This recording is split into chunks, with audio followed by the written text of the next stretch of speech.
welcome to Let's Grow, conversations with your local mental health and wellness specialists. I'm Linda Kelly, Executive Director of the Kelly Mental Health Foundation. Here today with me, I have Laura Groulx. Laura is going to talk to us today about a conversation I'm really excited to have. It's about relationships and having the healthiest ones that you can manage. Hi, Laura. Welcome. Thank you. Thanks for coming on and talking to us about this really important subject. So first of all, tell me about yourself. What do you do? What's your background? How'd you get into this? Yeah, so I'm a clinical social worker specialized in psychotherapy. I did my training down at Wilfrid Laurier University down in Kitchener. And I spent a lot of my time, my training, my experience working with relationships, domestic violence, and couples counseling as well. So what drew you to that field, or that part of the field, I should say? I think that relationships is something that affects us all. And I think when we're personally interested in a topic, it really makes us want to learn more about it. So it's just something that I find really interesting. Mm-hmm. So relationships, I know this is going to be a huge question, but what's the difference between a healthy relationship and an unhealthy relationship? That's a really good question. It can be hard to determine the difference between the two of them, especially when you're in it, when you're in a relationship and you're starting to question it. So one of the elements of a relationship that can play to both sides is communication. So communication in a healthy relationship, partners should be able to speak openly to each other without fear of the other partner's reaction. And in terms of communication, there's also active listening. So the other partner you get the sense that they are listening to understand. So they're really wanting to understand what's happening within the conversation. When that starts to become unhealthy, it's almost like that sense of walking on eggshells. Right. So that uneasy feeling. And then also influence. So with that, when communication isn't open, and it becomes unhealthy, sometimes influence can be impacted. And when I say influence, I mean how much say an individual has in a relationship. So just as an example, let's say a couple likes to go for dinner every Friday night. And say one partner says, hey, I feel like tacos, let's go for Mexican food. And the other partner is saying, hey, I feel like Italian. If at the end of the day, we're always going for Italian food, we're always doing one partner's choice over the other, then there might be a bit of an imbalance.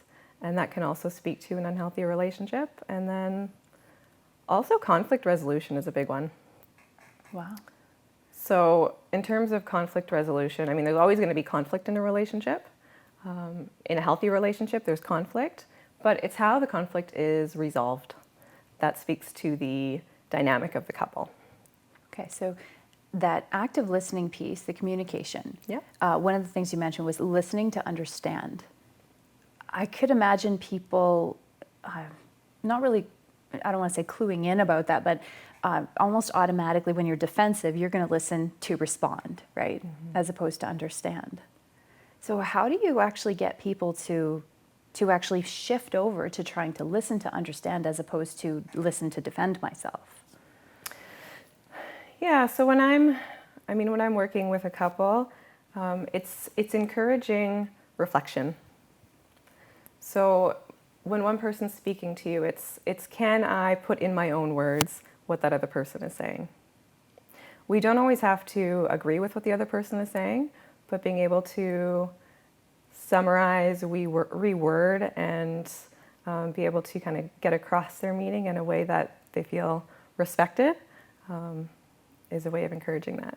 Right. That can be really hard, though, it's almost like allowing someone else's opinion in, because sometimes in a fight, we wholeheartedly disagree with that person's point of view. Yeah. Right. So then it's got to be such a big shift having to go, okay, I need to understand that, he was talking to this person that I don't like, not because he hates me and doesn't respect me, but because they have a shared background, something like that, right? I'm trying to understand their point of view, being able to repeat it. And then what does that do for the other person? So being able to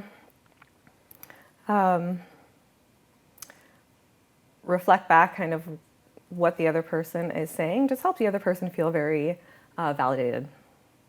So it can bring on kind of the validation of what they're saying. It can help with respect.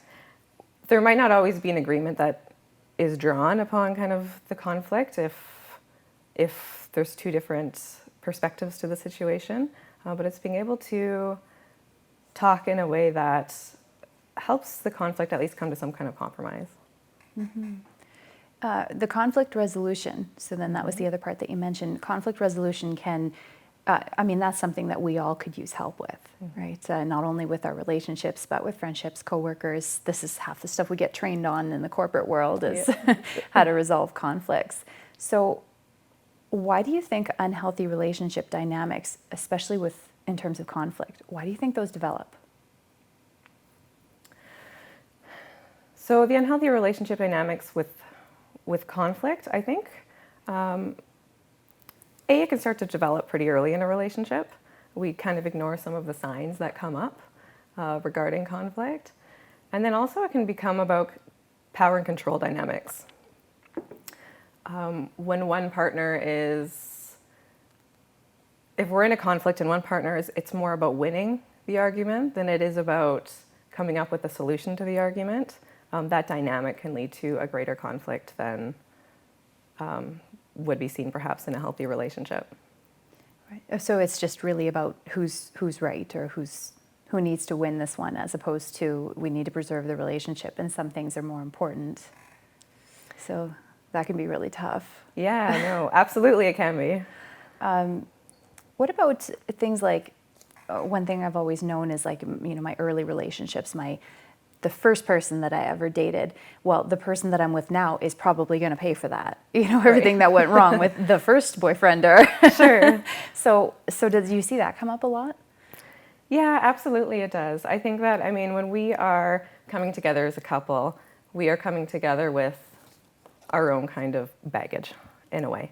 We learn from early experiences, including our early dating experiences. One thing that comes up often is trust. Related to trust. Mm-hmm. So if there's any kind of issues relating to trust in one of our first relationships, it can be triggering in a new relationship when there's anything that happens that starts to question that.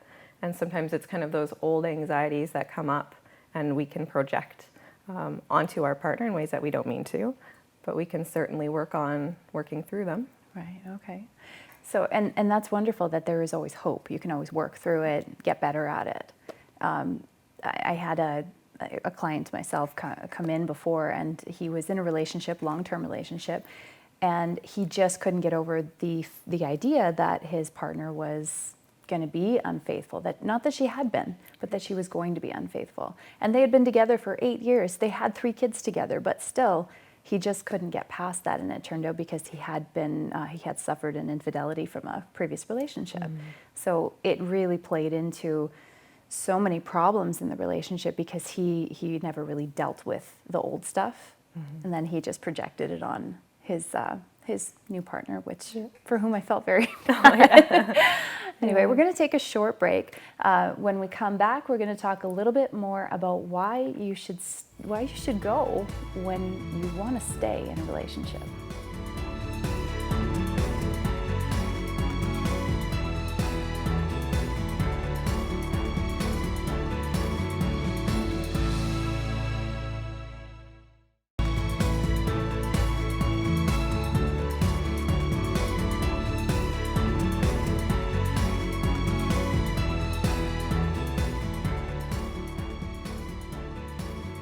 Welcome back to Let's Grow. My guest today is Laura Groulx, and we're talking about healthy relationships. So Laura, one of the things that you have written about in some of your articles published through Kelly Magazine and the Kelly Mental Health Foundation are about healthy relationships and why do we stay when we should go? So how do you know when a relationship is over, when it's unhealthy and you got to get out? It can be hard to see the signs sometimes. However, some of the signs that do tend to come up are, I think, one, a big one is when you start to question it. So when you're starting to sit back and think, maybe this is not the right relationship for me. If we're starting to have those thoughts, that's, I think, the beginning of a red flag.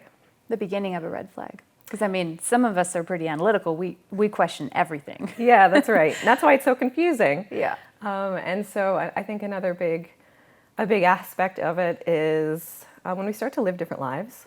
So we're starting to question it, and now we're starting to spend less time together and more time apart.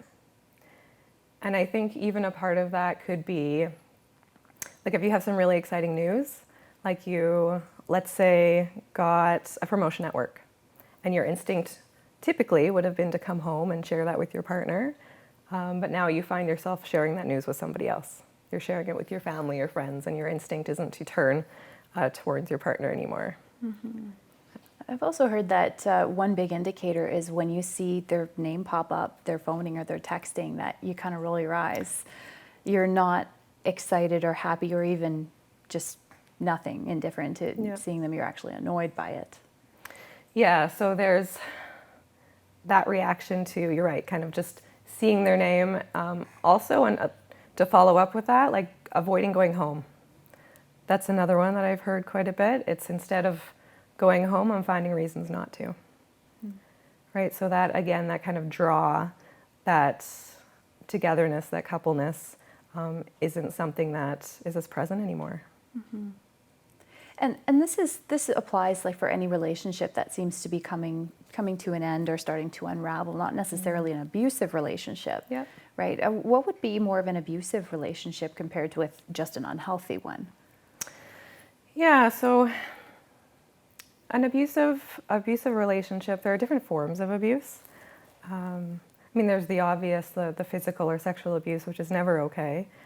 Less obvious, emotional abuse, psychological abuse. One example that comes to my mind right off the bat is what's called gaslighting. And what that is, it's when one partner starts to almost manipulate the other partner into questioning their own reality. So when one partner starts to wonder, like, hey, is what's going on here, this tension, all of this, is this my fault? Is what happened true? And it starts to kind of beat down someone's confidence. Essentially with the goal of the other partner gaining power and control, that certainly would lend to an abusive relationship. Right. So then with an abusive relationship, it has to do a lot more with the power and control, that influence, that if I'm up, then they're down kind of thing, as opposed to being on equal footing. But then there are many relationships that begin on equal footing, that continue on equal footing, and then they unravel anyway. Mm-hmm. Like the ones you mentioned, you don't want to go home anymore. You're taking drives around the city as opposed to just going home. Or you want to come home for lunch, you see their car in the driveway, you drive by. Yep. So that's got to be really challenging for people to overcome. Do you see a lot of people overcoming that once it gets to that point? I think when it gets to that point, it can be overcome, but I think the part that has to be there in order to work through that is commitment. The commitment to wanting to work through it from both partners. It takes a rebuild of trust, of togetherness. It's rebuilding fondness and admiration for the couple towards each other. And if one partner's in and one partner's out, that's a challenge. So there has to be that commitment to each other in order to work towards building. Why do we stay then? When we see all this going wrong, we're living separate lives.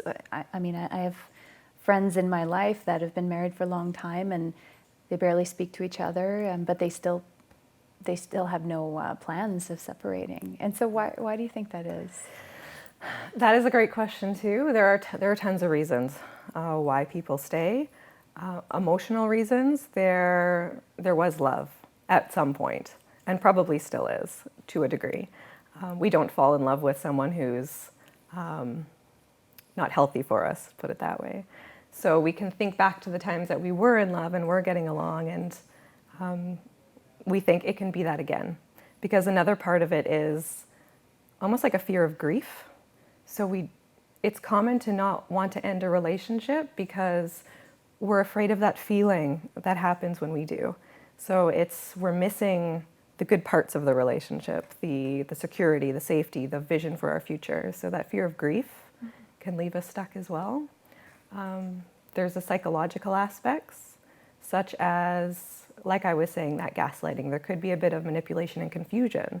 So is this my fault? Can I do better? It starts to beat down at our self-esteem. That would lend to more of an abusive relationship. That no one's ever going to love you like I love you. Exactly. So Yeah. I might as well stay. Yeah. And then also on the psychological aspect, there's shame. And when I say shame, I mean it can feel like, not for everybody, but it can feel like almost like a failure when a relationship ends. And we have to announce to all of our family and friends that, hey, this relationship is over. It is exposing our flaws. It's exposing the parts of us that are really hard to expose. It's being very vulnerable. And with that comes that feeling of shame. And a lot of people do take sides when it comes to relationships falling apart, right? I'm sure all of us have been part of conversations that where, so-and-so broke up and we're all wondering why. Well, maybe it was this, and that can be really scary for someone who's potentially approaching that situation. All of my deepest, darkest secrets are going to come out of the closet here. Yes. Yeah, it changes all kinds of relationships, not just the one, right? It changes the dynamic. It changes, perhaps how other people are viewing you, because we don't know how this is going to go or the perception of that. So it's life-changing. So it's both that grief, that shame, a lot of emotional, psychological aspects. Another big one that I hear often is people stay together because of the children, right? They think that it's best for the children to be raised with their parents, but statistically that there's no back to that. That is a really common one. When we come back, we're going to talk a little bit more about traditions that keep people together and the importance of sex and intimacy in relationships.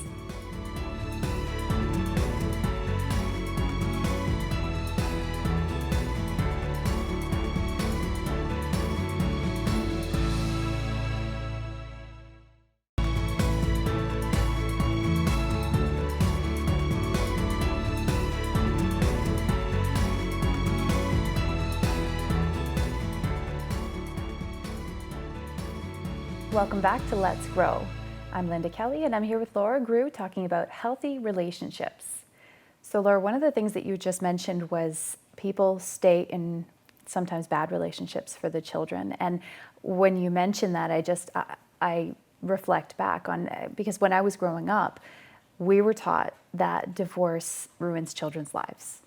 We grew up believing that if parents can't stay together, that somehow, the children are going to be broken. And it wasn't until I think it was in high school where I met a friend whose parents had broken up quite early on, but were very, very good friends. And that breakup, that separation was the best thing they could have ever done for those kids. So it must play into that tradition piece as well of, this is what the family believes, and that's why people stay. What about, so if someone does remain in an unhealthy relationship like this, they stay for the kids, they stay for the finances, they duck out of the shame, what then? What's wrong with that? Relating to the couple. So there isn't necessarily kind of a right or wrong answer. I mean, so many people do stay. People do stay. And when they do stay through that, there can be regret, the what ifs. I mean, relationships do have ups and downs, but when a relationship is, if we're staying just for the children, just for the finances, we're avoiding shame, we're living in a comfort zone. And I think when we're staying in our comfort zone, that's where we are. It might be comfortable going home at the end of the day, maybe not. It takes a lot of courage to step out of that. But in order to grow as individuals, we do have to step outside of that. So sometimes we're limiting ourselves if we're staying in a relationship that we're not happy or it's unhealthy. Mm-hmm. So for for people that get married often, I mean, there's obviously other people that have serious commitment anyway, regardless of marriage. But people that are married, they take the vows very seriously. But then something happens, they become unhappy. They're living separate lives. Is it detrimental to a person's mental health to stay in a relationship that is unsatisfying like that? I think that it can be. I mean, if we are in a relationship where that's happening, we could start to feel like inadequate, dissatisfied. We can start to turn inward. I like to call it imploding. So instead of kind of turning to what's around us, because that hasn't helped us out emotionally, now we're imploding, which is kind of, we can kind of shut down, isolate, tuck away, kind of that self-talk starts to become more negative, and it can lead to different things like difficulty managing stress, feeling depressed. So there's a variety of things. Like what we do in the past, it does influence our present. We can change it, but we are kind of products of our past, and we have today to choose kind of how we want to move forward. And when we're feeling so stuck, that can feel really hard to do. Mm-hmm. So one of the most, well, I was told that it's not the biggest part of a relationship, but it's one of the most important, and that is sex. So what are your thoughts on the importance of sex and intimacy in a relationship? So sex in a relationship is it's what differs an intimate partner relationship from any other kind of relationship, is the sexual aspect. With that said, it really depends on the couple how important sex is. So there can be a couple that doesn't have sex often, and it's not an issue for them. Sex, what it can do is it can create a space of vulnerability for the couple. So if we're able to kind of ask for our wants and needs in the bedroom, sometimes that can translate to being able to have those conversations outside of the bedroom. Some couples are able to have that intimacy emotionally outside of sex, but sex can become an issue if the needs libidos differ. Let's put it that way. Yeah, and that's something that comes up sometimes with our clients. Like there's a phenomenon called dead bedrooms. Yes.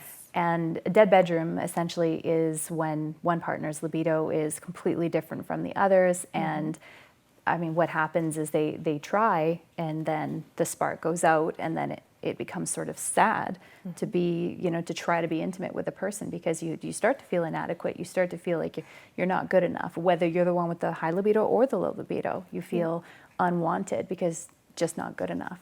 Right? So that difference in libido, that's got to be really, really hard on a relationship. It can be, because you're right, it can leave one partner feeling rejected, the other partner feeling misunderstood, inadequate, and often the issue becomes more than just what's going on in the bedroom. It becomes about the communication, it becomes about the respect, it becomes about the couple's strength. So sometimes in order to kind of be able to tackle that, I mean, stepping away from the bedroom and having conversations that are vulnerable in order to kind of expose what else is going on, and seeing where the couple can meet. And seeing where they can meet. When you mention about the difference in libido, sometimes, coming out of the bedroom, one thing that comes to mind is when people use sex as like a punishment. Like, you and I didn't get along today, so therefore we're not going to do this. Why do people do that? Again, something like that can be more about power and control, some manipulation. It's, you know what, I have what you want. Yeah. And I'm not going to give it to you until you give me what I want. So that can be, a form of manipulation in a way. And when that develops farther, it can turn toxic in a relationship. And that can also be about the vulnerability as well. Like if manipulation is not a factor in that, if it's more just, you know, you've been at odds with someone, you don't want them to touch you, right? You feel like you're just getting split open. Like I'm so vulnerable right now, and that can feel awful. So then what goes on outside of the bedroom is probably just as important as what goes on inside it. And it can reflect every day. Yeah, I think so. And then probably a big part of that too is kind of like the motivation behind it. Is it about vulnerability, right? Or is it about kind of the power and control aspect? So why is this happening? Right. Okay, so you're the expert. You've studied this stuff. If I'm starting to see someone, starting to date, how do I make sure that this becomes healthy, this relationship? How do I keep it healthy? Yeah, so the Gottman Institute has a theory, and they kind of sum it up in what's called the Sound Relationship House. And what that is kind of building blocks to a healthy relationship. And one aspect that they really push, they really speak or share as kind of one of the most important elements is called turning towards your partner.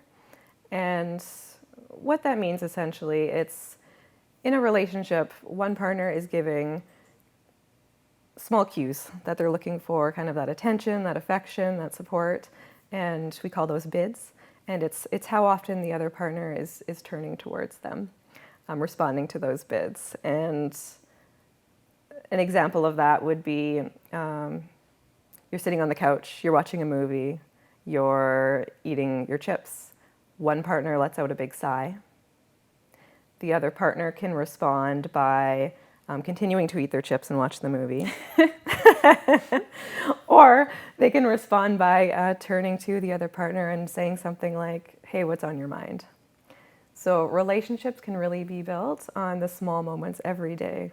The grand gestures are great and they're important, but it's the small ones that can really build the foundation of a healthy relationship. Those responsiveness to bids then is just being open to the communication, listening to understand, and trying to find out more to preserve the integrity of the relationship. Exactly. Wonderful. Yeah. Thank you so much for coming on and telling us about healthy relationships. I'm sure we'll be seeing you again. I have many, many questions. Thanks so much, and we'll see you next time.